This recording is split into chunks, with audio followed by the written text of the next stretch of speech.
Uh, One of our panelists is Steve Roth. He's the general counsel at Parkland Hospital. Steve has over 20 years of legal experience that has made him a valuable corporate legal and operations strategist. We're excited to have you, Steve. Carolyn Foster is the deputy general counsel at Parkland Health.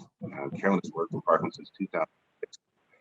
She attended Texas A&M University and South Texas College of Law, Houston.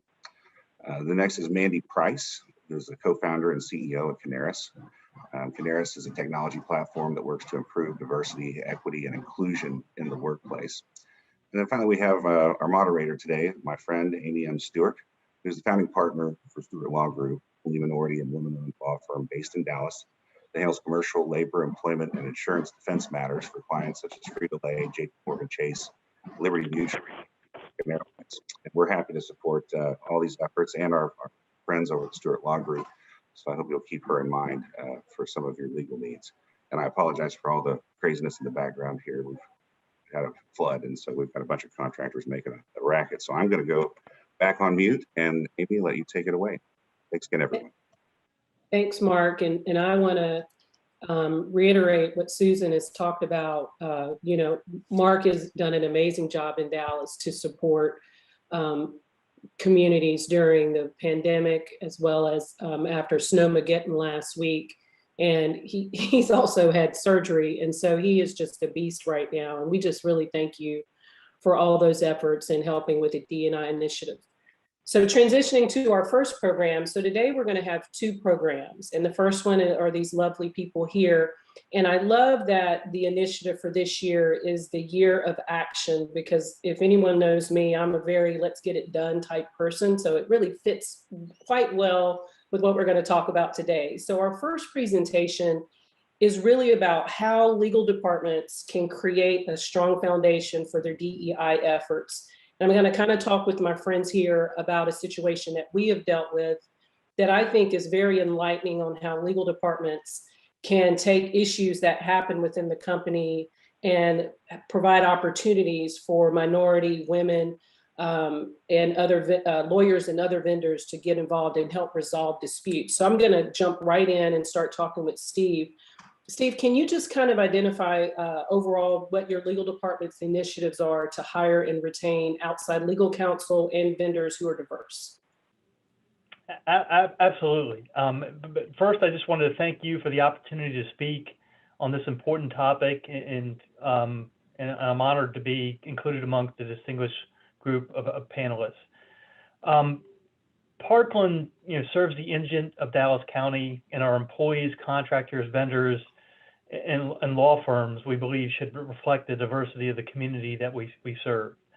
It's our belief that a diverse legal profession is just more just, productive, and intelligent because diversity, both cognitively and culturally, often leads to better questions, analyses, solutions, and processes. And at Parkland, diversity, equity, and inclusion starts at the top. We have diversity, equity, and inclusion goals, both for legal and non-legal matters. And I know that they're in my evaluation, and Dr. Charisse is our CEO's evaluation. And it's also reflected in the hiring in our department. Our department has 30 individuals at this juncture. We won an award a few years ago for our diversity in our department from the Magna Stella Award from the Texas General Counsel Foundation. So what we do, and we believe that diversity is reflected in our hiring decisions. What we do is we maintain a minority and woman-owned law firm database that includes attorney bios from WMBE law firms that's searchable from practice areas. And our attorneys on my staff, there are 10 of us, are directed to consult the database prior to engaging attorneys on new matters. We have frequent discussions, including even yesterday, Carolyn on my team is on, regarding where are we at with respect to retaining our new WMBE law firms.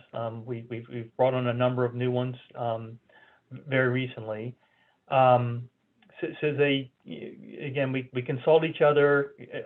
Every new firm that we bring on has to be approved by me as the general counsel.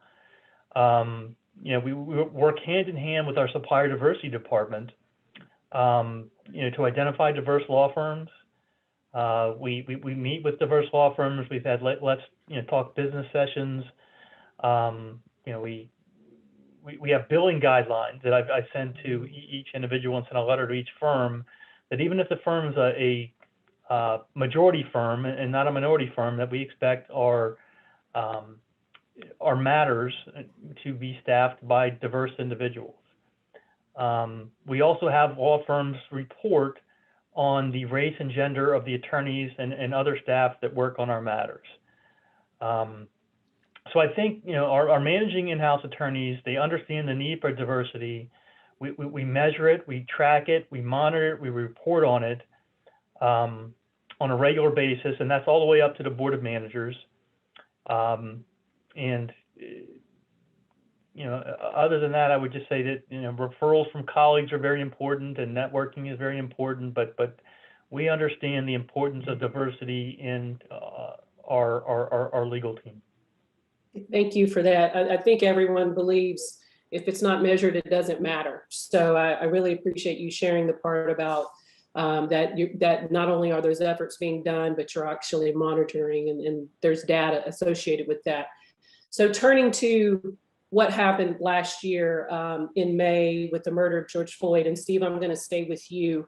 I think it's fair to say it's impacted all of our relationship with talking about race and dealing with racial issues.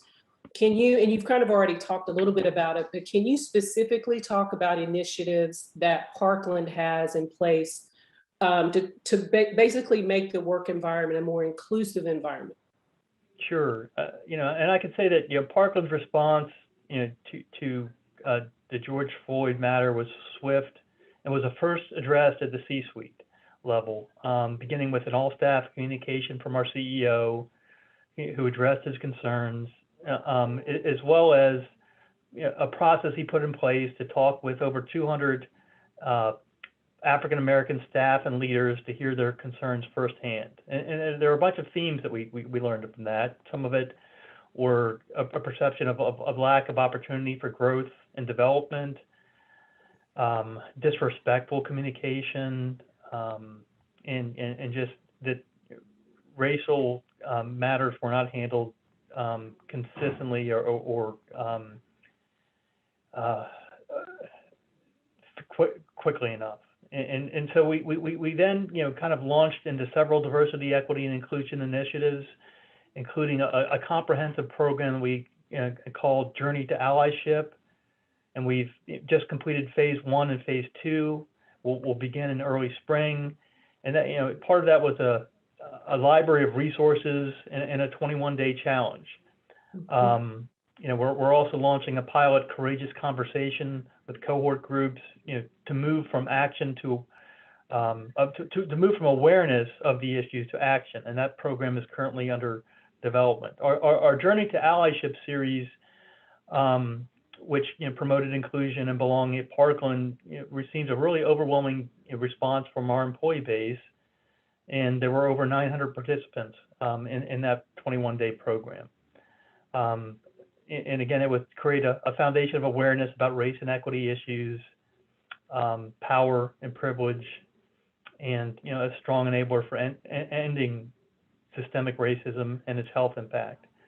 In addition, one of the things that we've really focused on is our hiring, and the employees that we're hiring are now we're focused on the lower socioeconomic zip codes in Dallas, and 1/3 of the hires that we made in all of last year were from those zip codes, and 40% of those individuals that we hired last year were Black, 41% Hispanic, and which is kind of in parity with our patient demographics. We are now planning on a DEI enterprise-wide plan, focusing on outcomes. Is going to be informed by a cultural 360 feedback that the plan is due later this month. So Carolyn, tossing it over to you. So it's not your first DEI senior executive, but you guys just hired a new one. Can you tell us a little bit about her? Yes. Yes, we have hired Dr. Mayfield. She has a PhD in education. And her position is Director of Cultural Competency. And then under her, we have a Diversity and Inclusion Program Manager. The idea behind hiring someone with an education background is to be able to roll out these initiatives in a way that people can learn, that our staff and our leaders can learn, and it's put out to them where it's understandable, where they can learn how to use tools to improve the work environment and be more effective. And so we're really moving from the broader, higher level goals to trying to implement on a frontline basis. Great. Transitioning over to you, Mandy. Can you talk a little bit about, I mean, there has to be an intentionality behind efforts to create diverse environments. Can you talk a little bit about that based on your work at Kanarys? Yeah, sure. So, a lot of times I think the first thing that people will think about with DEI is bringing in a speaker or someone to do an unconscious bias training. And we often advise against that. We have to be intentional and ensure that the trainings, the long-term strategy, everything that we're doing is based off that unique organization. We know that every workplace is different. And so although there's research best practices as far as how our systems need to be in place, we really have to do a diagnosis and understand what's going on exactly within that workplace and tailor all of our diversity, equity, inclusion initiatives around that workplace. And so like you noted earlier, we're very much into data and measurement. What doesn't get measured and tracked won't change. And so when we're working with organizations, the first thing we do is do that assessment and be able to understand kind of what is currently going on within the organization, so the organization really knows where to focus their attention, and where we're able to design those prescriptive, tailored trainings and strategy and recommendation plan based off where the organization is now and where they want to be within the next few months, and their overall long-term goals over the next year and 5 years. Yeah, and I'm going to stick with you. I mean, this is just a reality, and I'm a realist person. Talking about race is uncomfortable. It just is for anyone that's involved in it. And then you add it to the workplace. Can you talk a little bit about your experience since George Floyd? Have you had more customers, clients come to you and say, how do we deal with this at the workplace? Yeah, absolutely. We've had many organizations come to us and want to ensure that they're doing this right. We know that there's been a heightened awareness around these issues. And as you noted, it's very difficult to talk about race in the workplace. A lot of the diversity, equity, inclusion issues are difficult to talk about. And so that's why it's so important to have an expert to come in. We know a lot of companies are really well-intentioned and they've had conversations or facilitated some of these discussions, but it's hard to do that if you don't have an expert that is trained about how to talk about race, how to talk about how race represents itself in the workplace and the challenges that employees encounter with respect to these issues. A lot of times it's difficult for employees to talk about them, right? We saw a lot of organizations right after George Floyd have town halls, right? And, just think about anything that's been traumatic, think of a death in the family or anything like that. And then you're prompting people to talk about something that's triggering and traumatic. So it has to be done with care. Otherwise, you're really traumatizing that person all over again. So I think it's key and critical that you bring in the experts that can help facilitate these conversations in a way that are useful without traumatizing those employees again. Yeah, and then when you're at the workplace, Steve, tossing it over to you, like when an employee at Parkland has an issue related, they think they have a concern that they think they're being discriminated against or harassed, Can you walk us through the different ways that they can report those at Parkland? Yes. So concerns involving race discrimination or hostile work environment would cross both compliance and human resource lines. And they would represent a potential violation of Parkland's policy on collegial behavior, the code of conduct, and other elements of our compliance and ethics program. Employees and others can directly report potential concerns to any member of management, the Office of Talent Management, which is our HR department, or the compliance department. They can also report anonymously through our integrity line, which accepts confidential reports upon request, via phone or via an online portal where callers could voluntarily share their identity and contact information if they should so choose. So employees, contract workers, vendors, business partners, and other colleagues are made aware of these options through a variety of sources, including posters placed in various locations across campus, our internet, the intranet, the public internet, and it is part of required new hire and annual training and new employee and contractor orientation. Yeah, and Carolyn, you are all things employment law at Parkland. So someone takes advantage of these opportunities to voice their concerns. Tell us about what your role is. I work very closely. I'm the primary employment law attorney at Parkland. And I recently got some help, which I'm really thrilled about. And thank you, Steve. So it's good to have a reliable, he's not really associate level, he's more advanced than that. But it's very good because that way we can jump on things faster. We work very closely with our Office of Talent Management, which, as Steve said, is our human resources function at Parkland, OTM. You may hear us talk about that. And compliance. We work very closely with both of those departments.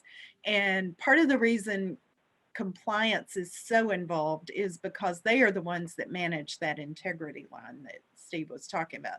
It is a third-party vendor, but the cases come in through there, and then they may keep them, they may assign them over to the Office of Talent Management if they are related to an employment issue and don't involve allegations of somebody in OTM doing something inappropriate. So we have those mechanisms.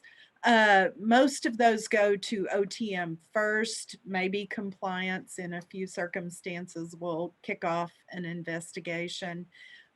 They will look at it, and if it looks like anything that needs legal support or it looks like something that could be a difficult situation that may involve legal risk, they will call me. We are in constant contact between our three departments, and we work very closely together as a team and try to be available and a resource for both of those teams of people to help guide them as they're trying to investigate things.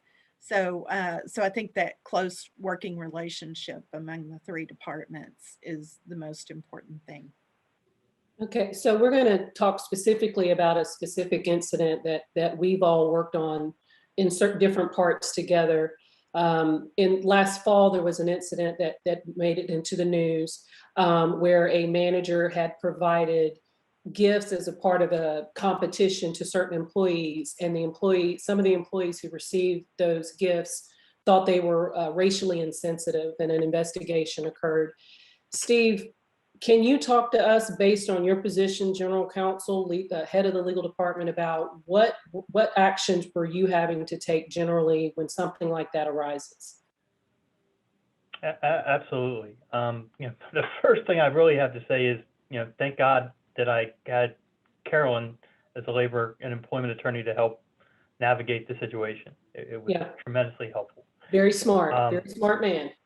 we took this situation very seriously. We reviewed it internally, and then we decided that an external review was appropriate, and had a relationship with the investigator who could review it quickly and efficiently, and that was, as you indicated, the Stewart Law Firm, and people at your you as well as other individuals at your firm. So it's important to understand that, like, kind of as a public entity, Parkland has many stakeholders. We have the public, the employees, executive leadership, officials in Dallas County, such as the judge and the commissioner's court, and again the citizens of Dallas County. And because of that, some of the challenges we deal with are more public than a private entity would have to deal with. And it's very important that we thoroughly investigate. We have accurate facts. We can dispel rumors and ultimately reach the best decision relative to how to handle the situation. So along the way, during this matter, both Carolyn and I were constantly on the phone with senior leadership as the matter developed, and we worked to advise how our different stakeholders, when they get questions, are to answer them in a way that's both accurate and yet respectful of the risk that we're working to mitigate is part of our duties of legal counsel to represent Parkland, our client.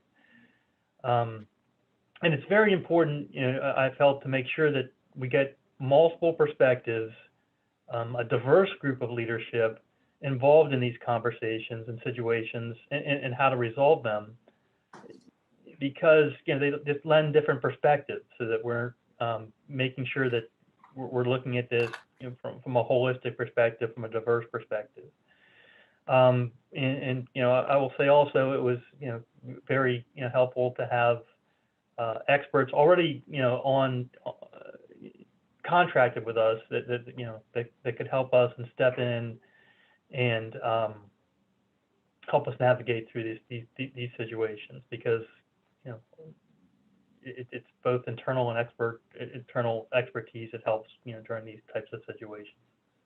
Yeah, and I think that goes back to the theme of this presentation, is that when these situations arise, you have to have a foundation in place to deal with racial diversity issues like this. And I think that's a prime example of what you just talked about, that you had experts internally and externally that you guys could rely upon. So turning over to you, Carolyn, this is your wheelhouse. This is what you do. So talk about your position as having to support Steve and report to senior leadership when these things are swirling around. Well, I also want to point out that this is one of those cases, or one of those situations where compliance was heavily involved. And part of that is because the department where this happened was a department in the Office of Talent Management. And so we did work very closely amongst all of us. And the first thing we had to do is investigate and figure out what happened. There were a lot of rumors and exaggerated stories, I guess you would call them, and alleged facts that turned out not to be accurate when we investigated. But there was a rumor mill going. There was a lot of discussion amongst the employees in the department. And so we really had to get on it and manage this very quickly before it completely spun out of control. And so we did jump on that. We got Amy in to investigate as quickly as possible. And fortunately, we did already have that relationship. She had done some investigations before for us. And she had, in fact, Amy was recommended to us by one of our WMB law firms. And that's how we originally found her, to have her ready to go whenever we needed her.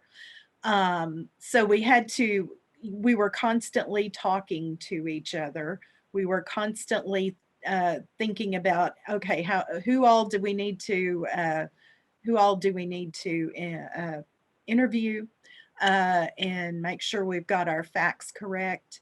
And, as most cases probably these days, there are text messages and, all kinds of discussion going on and so forth. So we had to get that, whatever information and evidence, I would call it, is out there. And I would point out this was during a time, the pandemic was well underway by then. A lot of people were working remotely. This group had been brought back, but they were not real happy about being brought back. So there were additional concerns about just being in the office and being, so we looked at the broader, not just this situation as far as the incident that brought this on, but we looked broader, and this was through the Director of Investigations and Compliance, at the whole layout of their office area. We were, I have to give compliance credit, it was really them driving this. They went over, looked at their office space, said, oh my goodness, these people are too close together. Let's get them. They found additional office space. They got it finished. They got a plan to finish it out. Meanwhile, the staff, there had been a COVID exposure, so everybody was sent home again. And while they were out, this renovation of the space was taking place. And then there was a plan to bring them back early February. So it got broader than the racial issue that initially came up. And, as Amy was investigating, these other issues arose, and other concerns, maybe I would say. And so the solutions we came to were broader than just focusing on the racial issue, though we had to focus on that. We needed to focus on that. That was our priority, but we looked at the broader picture as well to try to make the workplace better and more comfortable for people who had concerns that had nothing to do with the racial issue. And then it was at that point, as Amy got to her conclusions, that she brought up the idea of doing some additional work with the staff in the area on implicit bias and appreciation for things that might be offensive to people of certain racial that others might not recognize are offensive. So to get a broader perspective for all the leadership in that department and ultimately all the staff. So that's when Amy recommended Kanarys to us. Yeah, so, and I think that goes a couple of points there. When we went into this, we weren't just thinking singularly on that incident. We were thinking about the whole workplace, right? And how to make it better. So we resolve this, but hopefully assist with issues in the future. And so, Mandy, tossing it over to you, can you just briefly discuss what you are creating for Parkland to kind of resolve the issues that were there or that we had heard about through the investigation? Yeah, no, sure. So, we are excited to work with Parkland on this. And as I noted earlier, right, there's usually the desire to handle immediate need at hand, but then to have a bigger, longer term strategy, right, to ensure that we are reducing the risk for these type of incidences to happen in the future, which I know is the goal of everyone, and especially the goal of lawyers, right? We want to make sure that we are minimizing any future the likelihood of any future incidences. And so we're working with Parkland. We did our process, which we normally do, right? Which is starting off with the assessments, really being able to measure the work that we're doing, which we know is key and critical, not only to ensure success, but to also build upon that long-term strategy. So we started off with those assessments with this group in particular. Then from there, use those assessments to build upon the trainings that we put in place. And so have a series of trainings and learnings and coachings that we're doing with this team to ensure that we're creating that inclusive and equitable workplace. We know that it's important once any kind of conflict has happened to build that cohesion amongst that team. And so I've started that process and I'm working with this group to ensure that we're creating that atmosphere of team building and belonging, which is so critical for any organization. And so in addition to that, I know I might be jumping ahead a little bit. Parkland has hired Dr. Mayfield and working with her as well to ensure that we are measuring and creating that long-term strategy that Steve and Carolyn talked about that Parkland is rolling out that's so key and critical. Right, thank you. So I think we've finished up with this first panel, but we want to make sure to provide any of the attendees an opportunity to ask this group questions regarding this their D&I initiatives before we let them go and roll on to our second panel. So while I wait for questions, I'll let you close out, Steve, if you have any closing thoughts about DEI efforts and your lead in that role. Yeah, I think it was, critical for us, to have already identified a diverse stable of outside law firms, that were highly competent and qualified and able to respond in consultants real time, to the incidents in question and to future incidents that might occur. Because of the sensitive nature of this incident, having qualified, competent WMBE law firms already out of their engagement kind of reduce the pressure because the demand is to act really immediately, and so it enabled us to move swiftly, efficiently, and having those experts such as yourself and members of your team and Mandy and the Kanarys team, that have a clear understanding of the sensitive nature of the issues that are involved. So I'm appreciative that we did that legwork and have that process and are engaged already with individuals that at a moment's notice is, hey, me, you're so well aware, as I text you like, okay, we got to talk now. But that can help us. So that's really my closing thought. Yeah, thanks for that. I mean, and I'll toss it over to Mandy too to talk about it. I mean, I have to say that this is obviously the incident you would never want to happen, but there is such a good intent to resolve that, to find out what happened, but then to be open to me saying, you know what, there may be some other initiatives that you need to look at for the work, and no pushback, and immediately moved into it. And I was able to introduce Mandy, who was quickly able to get on a conference call with compliance and kind of assist with the issues that we saw. So Mandy, I'll let you just speak real quick before we'll turn it over to the next panel. Yeah, sure. And I saw a question in there. So I want to address the question where someone said, can you expand on your use of data analytics and DEI efforts? So, what we like to talk about our approach is really doing an X-ray. And I think it's really fitting, obviously, given Parkland and the healthcare analogy, that we really have to have a good sense of what's going on. And then from there, write the prescription. And so the prescription usually is going to be some type of interventions, be it trainings, be it an implementation of various other DI initiatives that we may put in place. But we really have to measure and have a sense of what is going on, especially because so much of the inequities or the structural things we see in the workplace are systems-based. So when we're doing assessments, we don't just do assessments with the employees, which is key and critical and one of the things that we really use to drive our DEI strategy, but we're also looking at the processes. Is our talent acquisition process? Is the way we do performance reviews? Is our pay practices?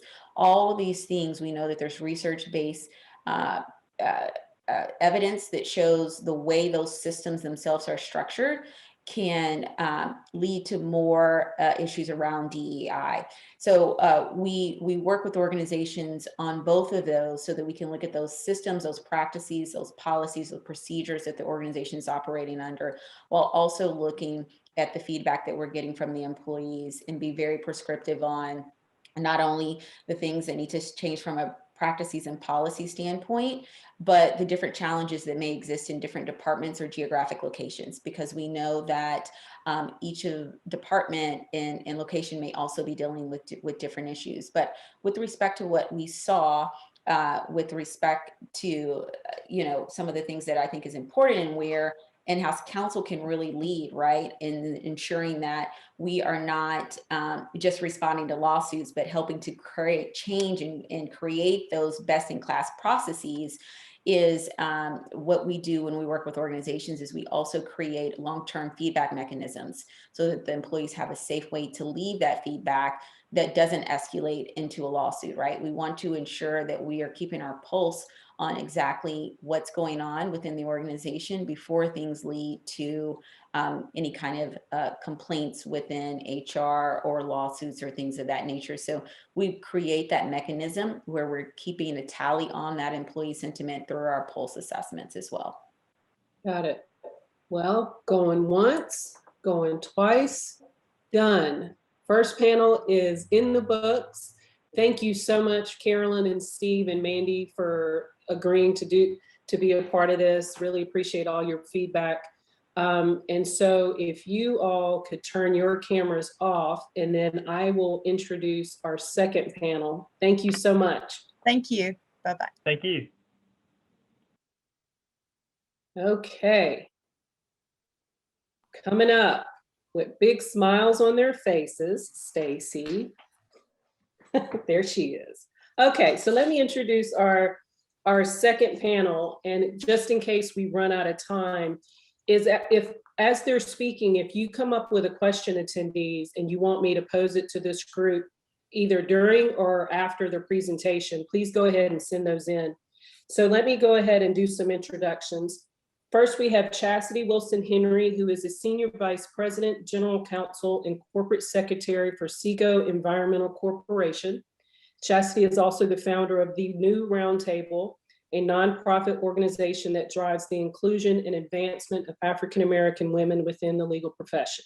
Welcome, Ms. Chasity Henry. Next up, Cheralyn Stevenson is the head of legal innovation at the Changists. Cheralyn has held numerous senior and leadership positions, both in corporate law departments and law firms over the last 20 years, planning, monitoring, and executing processes that advance law firm efficiency. Last but not least is Stacey Stevenson, and she is the founder of the Changists. Stacey is also a senior managing director at Charles Schwab & Company and co-founder of Let's Talk, a women's empowerment conference which celebrates the lives and love of the LGBTQ+ women. Okay, so let's talk about this panel. So this panel is really about, it kind of flows off of the first one, that when you have to have a diverse network, personally and professionally, if you're ever going to try to move the DEI needle. And so when Chasity, it wasn't just that a pandemic was going on. She said, you know what, I'm just going to start being the general counsel. She got hired, I think it was around February or March or last year. So tell us a little bit about your transition to the GC role during the pandemic. Let's start there. Start there. Thanks, Amy. And thanks everyone for attending. I'm really excited to be a part of this great discussion. So as Amy said, I accepted the offer to join CECO before becoming aware of the impact of the pandemic. It was March 23rd of last year that I started there. And I really enjoyed my time at Kimberly-Clark, where I was before, leading M&A globally and also leading the D&I committee there. And transitioning to CECO was a tough decision to make for that reason, COVID aside. But CECO was very attractive to me as a company whose mission really boils down to providing our customers with solutions for a cleaner and safer world. CECO also presented an amazing opportunity for me to join the executive leadership team and lead the legal function.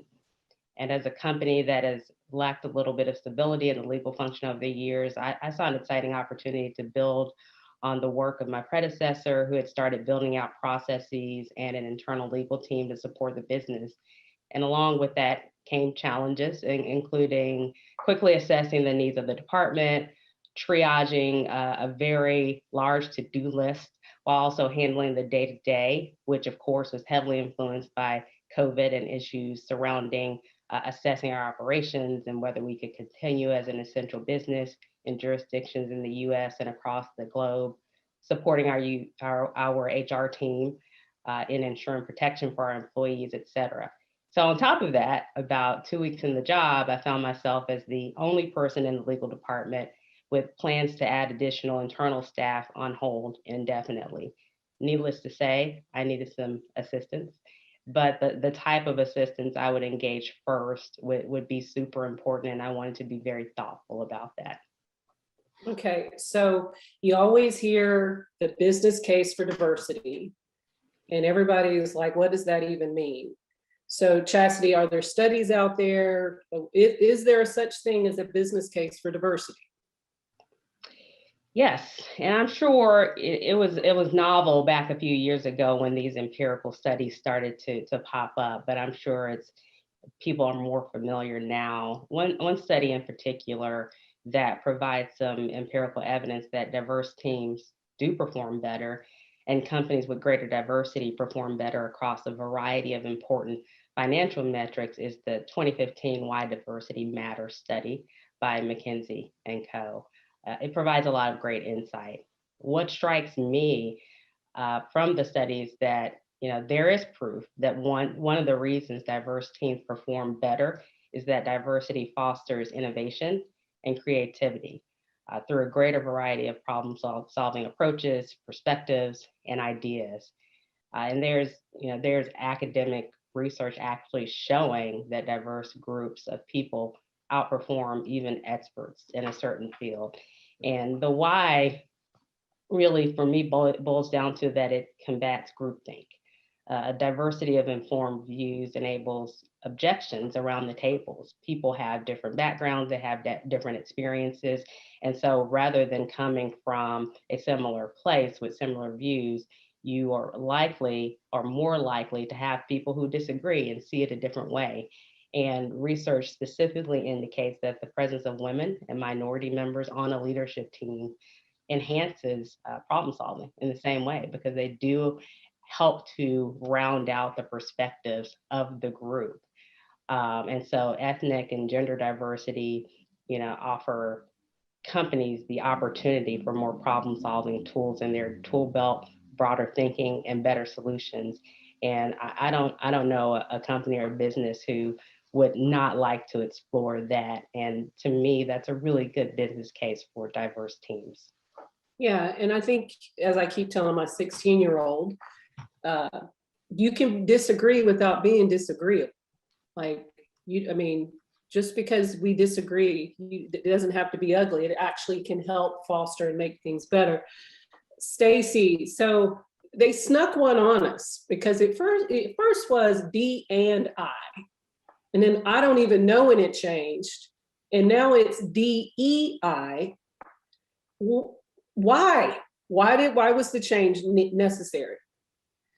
Yeah, I think I told you the story, Amy, of a company that I worked for where the organization was called D&I for quite a while. And then all of a sudden we have a notification that it was DEI, and no one really knew what does that E mean. But when we think about the E is really important. It's part of a continuing evolution of D&I, which it has to continue to evolve. And there's this growing focus on equity. And the reason for that is that you cannot have equality without equity. That makes sense? You cannot have full equality without equity, right? So, and to define that, equality is everyone gets the same. Equity is everyone gets what they need and deserve. Those are the differences. So that's why you need equity. And there's a growing number of people that see that equity sort of as a gap builder of how you get from diversity to inclusion. You need that E because you need equity. And an example of that is, I worked for a big financial firm, and we had people who had to pass a broker test in order to become a registered broker. And what we found is that the white males were passing this test at a higher rate than the females and the people of color. Well, why? Everyone had access to training. They got the same training. They have the same access to everything. So that implies equality.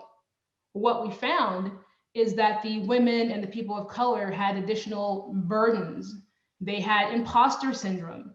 They had home life challenges. They needed more flexibility in terms of their schedule. So these things were preventing them from passing that test at the same rate that their white counterparts were, their white male counterparts. So we had to put systems in place in order to make that a more equitable solution for them, to solve for that. And so we put a mentoring program into place. So we do have to think about equity. The E is very much so important. And we need to think about equitable access, equitable balances of power, and also put equitable systems in place. Got it. Cheralyn, anything to add on the business case for diversity, or why we switch from D&I to DEI? Absolutely, because there's also another layer to it. So equity is also about how the company advances diversity and equality within its value chain, which that includes suppliers and vendors, which is who you hire for services, customers, and the community at large. So building a diverse supply chain has a positive impact on the growth of diverse or underrepresented business communities economically. And that could ensure a more competitive supply chain overall. So companies can also use your philanthropic dollars. So these are who you sponsor, and you can use that money strategically to address racism and social injustice. So there's also that other layer to equity and equality than just stopping at the employee level. So it's more of infiltrating your business and personal life is what I hear you saying. Absolutely. It just can't be just right. It's got to be bigger than that. Yeah, it's not mutually exclusive, right? So yeah. you can be part of it, and you can be part of the equity in so many different lanes within. It's not just as simple, cut and dry D&I and DEI. Okay, so I don't think I'm telling my age, but there was a show, it was called Scandal, and Olivia Pope was in it. And there was this scene where they're in a hangar and she's about to jump on this private jet, and her dad comes up to her and he says, the quote that I know I've heard is that we have to be twice as good to get half as much. And I know when I watched that scene live, I was like, he wasn't supposed to tell nobody, like that was said out loud to the world. Did that resonate with you, Stacey, when you saw that scene or heard about it? Because I mean, it was all over the news the next day as well. Unfortunately, it resonates very deeply. It resonates in a very, very deep place. And it's an uncomfortable truth that I believe that people of color, we have accepted. I don't think everybody was aware of it. Maybe that's why it made the news and why it was so shocking to people. But this is our truth. And it's one of those pills that's really hard to swallow, but it is a truth of our existence. And this is how we operate. This is how we navigate the world. This is what we tell our kids in the privacy of our homes before we go send them off to, navigate this unequal world. And, when I was in corporate America, I had this mantra that I had to be so good that they couldn't ignore me. And I knew that I had to do that. I had to just work harder and be seen more. And I remember there was a CEO I worked for, and he said, stay in front of me. I need you to stay in front of me. And I'm like, I'm working my butt off, but now I need to stay in front of you. So he wouldn't forget about me. That's really essentially what he was insinuating. Stay in front of me so I won't forget about you. So when promotions come about and those sorts of things, I can think about Stacey. But it was just an added burden to this performance that we already have to do. Right? It's a constant performance. It's a constant burden, but it is the truth. And so it absolutely did resonate with me, Amy. And I think that we're going to have to continue, obviously, to operate in that way until it's a So everybody sort of accepts it and understands, why are we being judged so harshly? And why are we being put in what I call the black box? I don't want to be in the black box. I don't You don't want to be in know the black box. The black box is very limiting. I don't want to be in there. Box is sort of what we're put in, and that's how we're judged. And that's a very limiting experience for us. Cheralyn, anything to add? Yeah, so I grew up in a household like so many other Black people. So when I saw that on Scandal, I was a little late to the Scandal game. I probably saw it 3 years after, but then I binge watched all of the seasons, and then I saw it all and it was great. But when I heard that quote, it was soul crushing for me in some ways, because it's the truth. And like, we like to think and believe that, oh, this is something said in our house and nobody else knows about it, but it's really not a secret. It is something that everyone, every Black household has said. I have said it to my 6-year-old twins, and it's our way of living. So growing up for me with my parents, I couldn't clean a toilet or take the trash out in a way that wasn't excellent, because they quickly would remind me that to be successful and to be seen by others, I would have to be extraordinary. So just the way that I would clean, the way that I would carry myself, we couldn't just go out, and there were no yoga pants back then, but the equivalent of it for then, I had to have a matching outfit. I had to present myself in a way at all times. While our neighbors would play outside, it was common for me to be doing a book report inside. My parents would assign me things to read and do a book report. It was Encyclopedia Britannica at that time, if anyone knows about that. Anytime we were in the car, just on a car ride, my parents were constantly quizzing my brother and me on spelling words and math.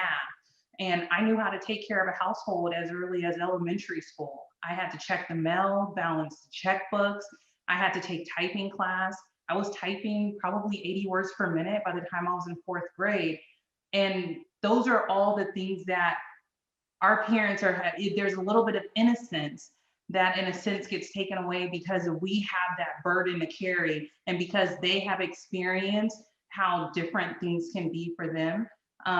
They raised us in a way that was, we don't want you to struggle the way we do and the way that we did. And so we want to give you a leg up just so you can have half as much as others. And so that's really, the contribution that my parents made, and that stuck with me, and it still goes down to my kids.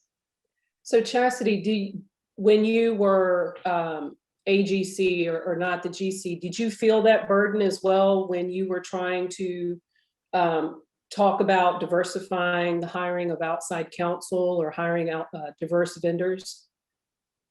Yeah, I'll first just echo, the comments that were already made. I've also heard the mantra, you have to work, twice as good to get half as much. And my parents definitely instilled in me that, more a message around working hard, being excellent. There was not an option not to do my very best and to show up and be prepared. And so, I always understood that in my professional career, that while everyone makes mistakes, I may not be so easily forgiven for those mistakes. And those would not only potentially reflect upon me, but other people like me, right? When you don't have a critical mass and you have one Black woman attorney, perhaps if she messes up, she makes a mistake, perhaps that reflects on the next time you're in the recruiting process.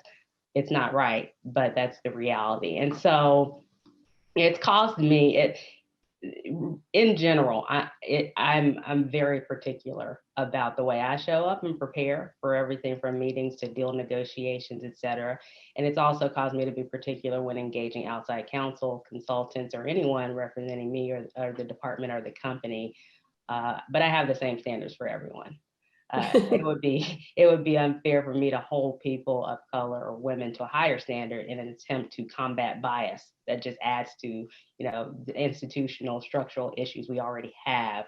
I just hold everyone to the same very high standard, and it tends to work well. So when I engage a woman or a person of color or a person from an underrepresented group, I'm confident that they meet those standards because when I make the recommendation, I've already done the diligence. I'm willing and able to stand by my decision. And so to answer your question, I've never been shy about recommending women, people of color, people from underrepresented groups before I was the GC, before I had decision-making power. And I had to get past how it looked. I had to get past the fact that, someone may notice that I am always recommending people who may not look like the people who are typically recommended for these roles, for these board positions, for jobs, for representation. But it's more important to me to strive for equity and to be that voice when I may be the only person in the room making that recommendation than it is to worry about any stereotypes that, I may be walking into. Yeah, and I think that goes to a concern that you have versus other people who don't go through the mental gymnastics of who I'm about to recommend for this matter. Right. But it's what we have to go through. Like I went through it even though anybody knows Mandy Price, top of the game. But even with her, it was like there was an anxiety that I was going to recommend Kanarys and Mandy, even though I knew she would do an exceptional job.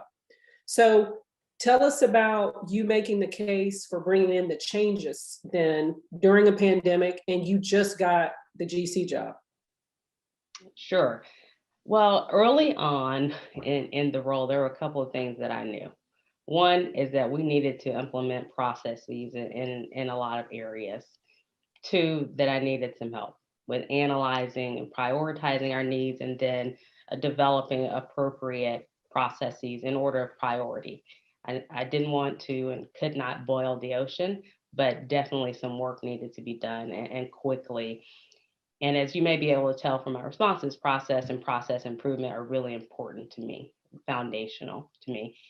And I've known Cheralyn for years. We go way back. We grew up going to the same church. So I've known her personally for a very long time. But I also got to know her professionally over the past decade. And we've had an ongoing conversation about our views on legal operations, legal department management. When she was a paralegal and I was a legal counsel, we were having those conversations. When she was going to get her MBA and doing legal ops, and I was an AGC, we were still having those conversations and getting to know each other. And I knew we were on the same page. And so as I started to explore GC roles, and once I thought I was pretty close to the offer stage with CECO, Cheralyn and I sat down for lunch, and I shared my excitement and vision for the role and the legal function, along with some of the challenges I anticipated. And we started exchanging ideas for how those challenges could be addressed and the opportunities. And she had already told me about the Changists when they started their company and shared Stacey's background as well. So it was really natural for me to call on them very early on in my tenure at CECO because I had already had the relationship. I knew our shared vision. I knew the skills that they were bringing to the table to assist in a time where I really needed help and didn't want to start from scratch with someone I didn't know. Going back to, you've got to be very confident in who you have show up for you. And so that would not have been possible without years of being intentional on both our parts about building a relationship, even when I wasn't hiring her, she wasn't helping me yet. We were just exchanging ideas and staying in touch. Okay, so Cheralyn, briefly tell us what is the Changists, and then after you get done, Stacey, if you could tell us about why the Changists is different than other consulting companies. So go ahead, Cheralyn. Yeah, we're a minority and women-owned legal and technology consulting firm here in Dallas. We work with clients outside of Dallas too. We have strong diversity and equality values. We really pride ourselves on being able to save our clients money and time. And we do that by listening and by understanding their current business model. We create and help them reach their goals. And then we also provide professional advice and solutions focused on increasing productivity and lowering their out-of-pocket costs. So I'll let Stacey kind of talk more into how we differentiate between other consultants. Yeah, so, let's start with the name, which is different, right? And we were really intentional about this name. And so when we say changes, we are changes through and through in terms of the way that we operate, the way that we live our lives, the way that we want to touch the world and be in this world. We truly believe in change and intentional change. And so we bring that thinking, we bring that heart to our clients. I think another differentiator is me bringing the business lens and Cheralyn bringing the legal lens. And with my experience in corporate America for 20 something plus years or so, Cheralyn's legal experience and sort of almost every aspect that you could be in legal is really a powerful combination. And we talked about this for years, where we would say, why are legal departments or legal organizations, law firms, not understanding or implementing sound business practices? Why is there a gap there? And so what differentiates us is that we've learned how to bring those two worlds together for our clients. But typically speaking, Amy, you'll call a consultant with a problem and you'll tell them your problem and they'll come listen to you, someone like you as the founding, partner, and they'll listen to you and they'll go, okay, great, here's your recommendations and here's how you fix it. And usually they're in and out. As Chasity knows and Amy, we don't do that. We want to get to know your environment. So we are listening to you, but we're going to talk to your staff too. And we're going to talk to your vendors. And then we're going to talk to ex-employees. We talk to everybody. We call that environmental scan. And the reason we do that is that the problem statement that you come to us with may not be the one that we need to solve, or there may be multiple legs to that problem. And we want to be able to give you a holistic view of what's going on within your organization. And so we don't want this sort of one and done thing. So we will do an environmental scan. We talk to everyone. We start getting recommendations. And we sit down with you and we tell you where your gaps are. We tell you what the recommendations are. We even tell you that you believe your vision is this, but your staff says it's this. And here's a gap. And how do we close that gap? So it truly is this holistic approach to helping you solve your issues, understanding what the multiple problems are. And then not only that, now let's help you implement it. So we're not just going to hand you over the recommendations and it's very transactional and we're done. We are now within your environment. We're going to help you implement. And we also are able to take the burden off of you because we know your environment so well. We can run vendor relationships with your vendor strategies, vendor management. We can do interviews on your behalf and talk to interviewees without you ever even being in the process. We'll send you a nice video and you'll just watch it and go, yeah, I want to pick that person. So it's really about partnering with you, getting to know you and not being transactional, but being very relational with our relationship with our clients. So Chasity, new GC, and you guys know all that corporate consultants speak. What did they do? What did they do for you? Yeah, good question. A lot, and there's a lot to talk about here, but I'll stick to the highlights. I think that first, like I said, we had already started this conversation. And so a couple of weeks in, I probably texted Cheralyn, and this is not a direct quote, but probably close, and said, hey, you remember those things we talked about? It's time. In other words, help.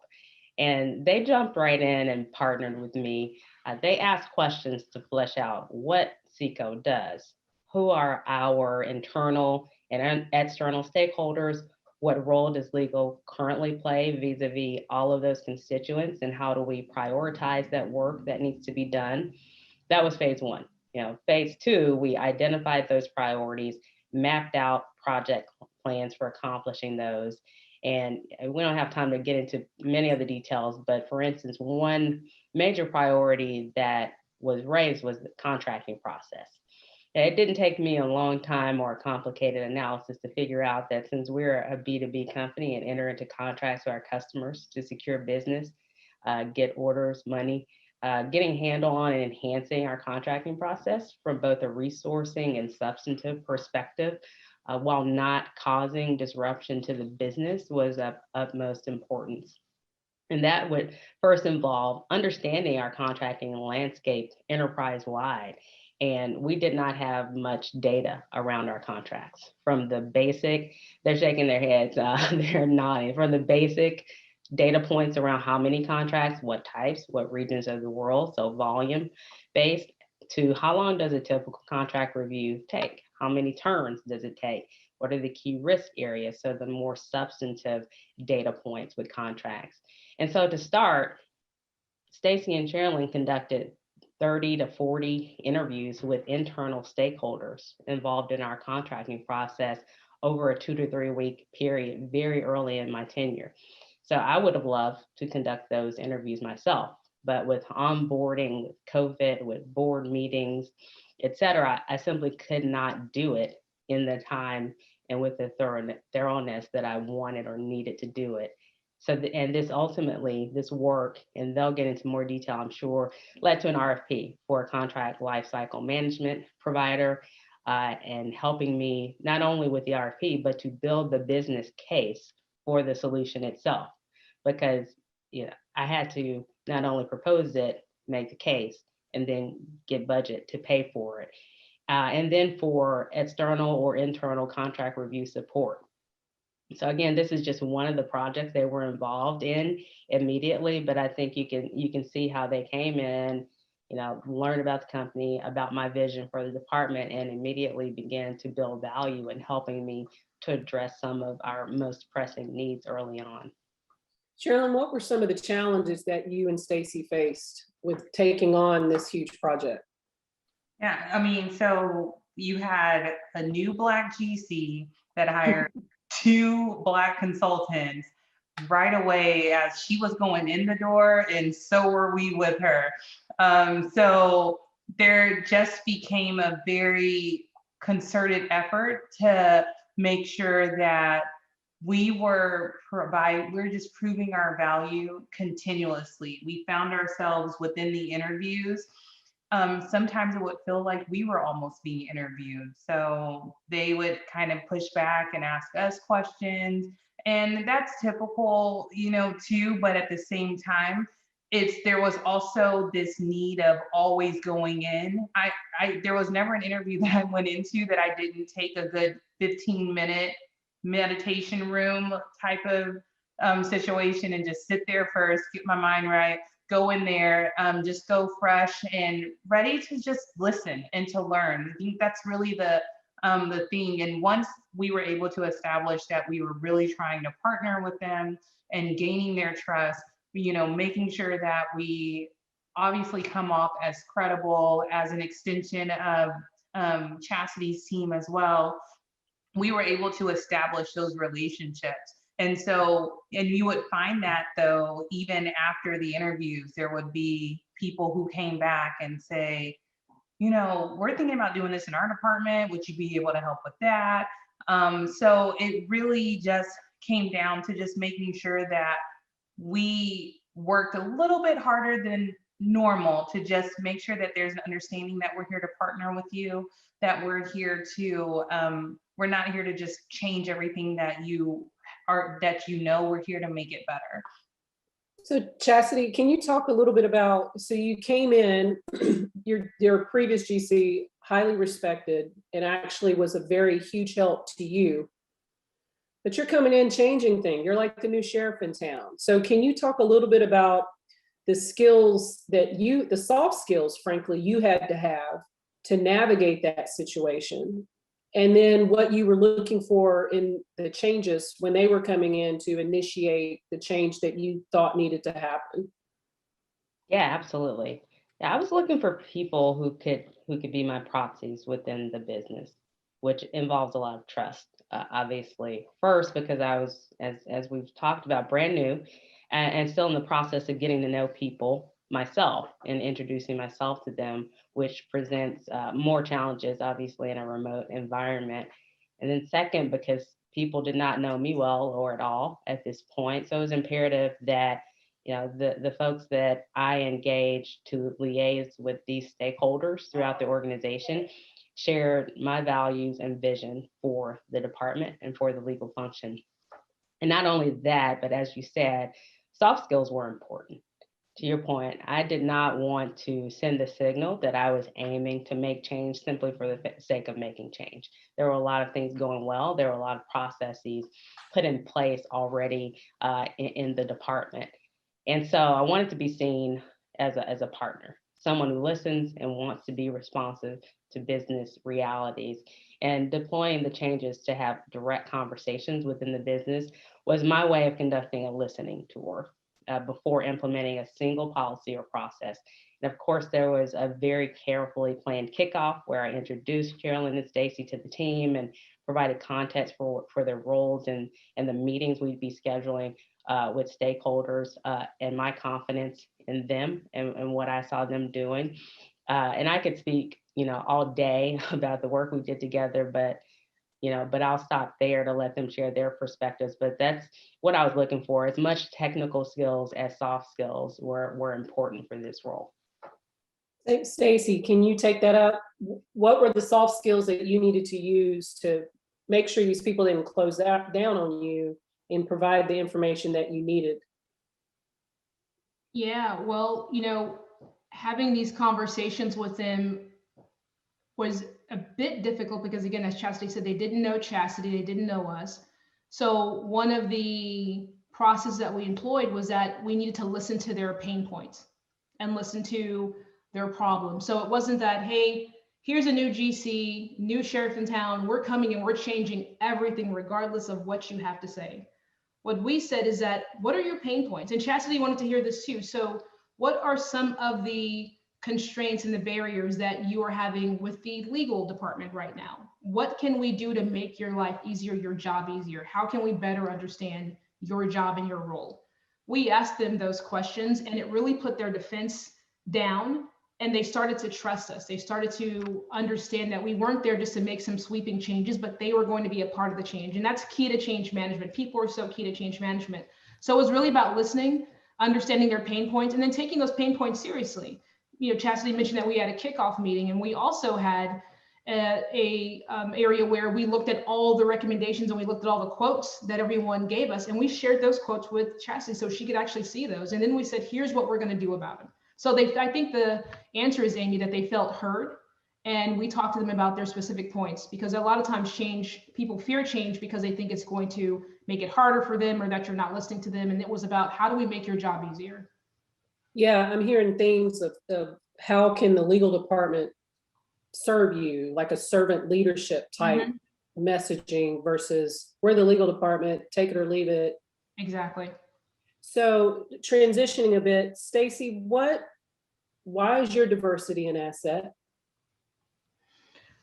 So, I think my background as an underrepresented person has shaped my worldview in a different way.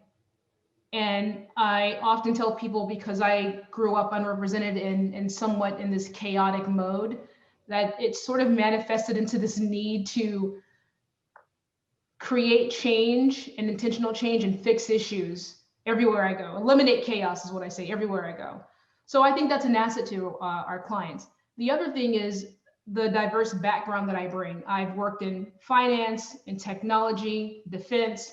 Chasity knew I had a supply chain background, and I look at these things from all of those lenses. So if you're giving us your problem, I'm not looking at it through one lens, I'm looking at it through those multiple lenses. And no matter if you're a law firm or you're a tech company, finance, tech, all those things matter. So I look at the problems through a very diverse lens and look at it through a business lens as well. And that's an asset, right? It's very diverse. These things are very complex. And I'm able to help our law firm clients by looking at it in a very diverse way and using those different backgrounds and industries that I've worked in. Got it. So we're coming up on the hour, so I'm going to go to some of the questions that we have on the chat. So if you guys could I'm going to toss one to Chasity real quick, but if you guys could look at those and then I'll pose them so that the attendees can hear your answers. Chasity, I am always one of these people that say DEI includes everyone, and that includes white men. Like, I have so many white brothers out there that'll come to me and say, I just don't think I can be a part of the conversation, right? So if there is, and maybe there's not, but let's just hypothetically say there's a white man or a white woman that's listening and they look to the right and the left of their business and there's no one diverse there. They look to the right and the left in their life, there's no one diverse there. What suggestions do you have for them to create a more diverse environment around them? That's a good question. I'll first say that relationships have always been of utmost importance when engaging with outside counsel, with consultants, etc. Now, the reason why we put formal processes and policies in place when we're trying to ensure a diverse slate of vendors is because many people simply do not have diverse networks, right? And to me, that's the root cause of many of our struggles around engaging diverse outside counsel, diverse consultants.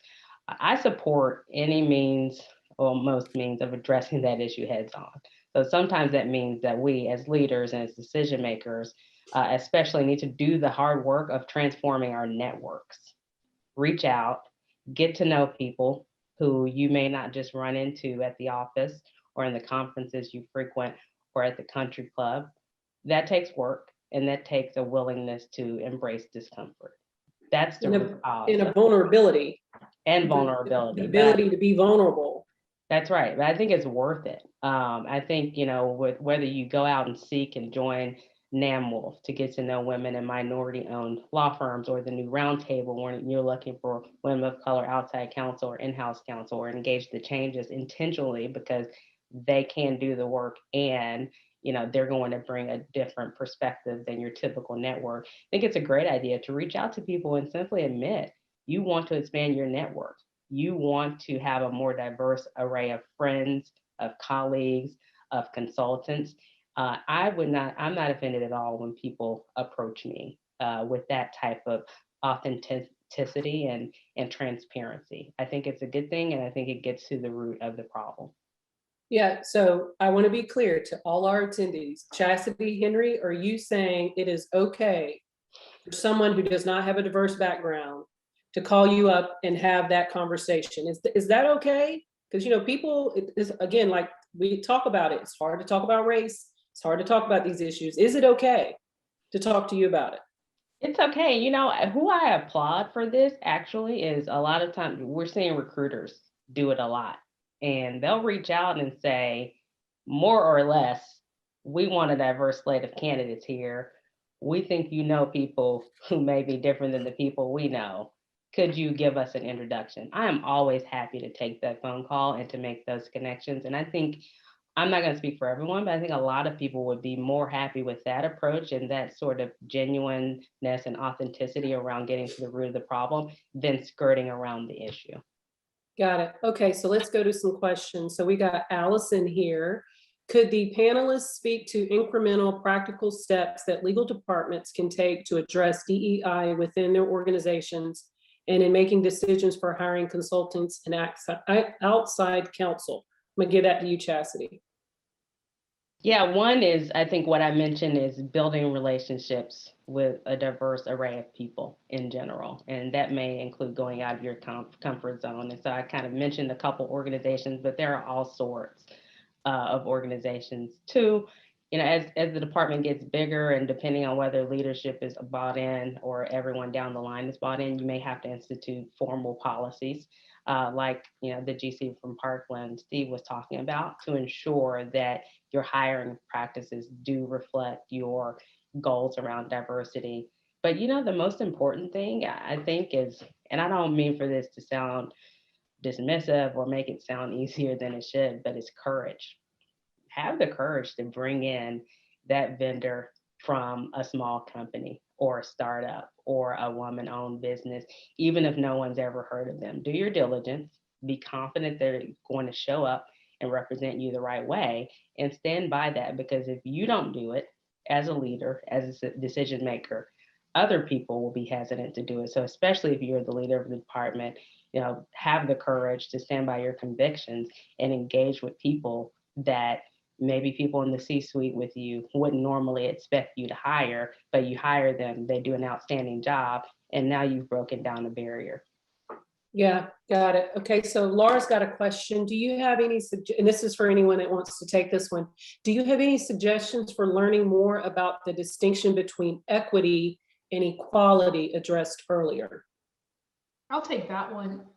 Laura, there are a myriad of resources out in the web. But what I can do, and Amy, I don't know how we facilitate this, but I have a great presentation from a consultant who did it for a nonprofit learning lab, where he has these important distinctions between equity and equality. And he also has a couple of examples and problems actually that'll, you read it and then you just decide between yourself what's equity and what's equality. So it kind of gets you assimilated to it. I'd be happy to share that if there's a way to facilitate that to the audience. Yeah, you can send it. You can send it to me, and I'll get it to Susan, who can get it to everybody. So that's good. Perfect. I I think it's a good start. Okay, I have a question from Michelle. Are there any groups or organizations that you would recommend to diversify our social legal vendor networks? That's a good one. The vendor networks, man. I mean, it sounds like we need to build one.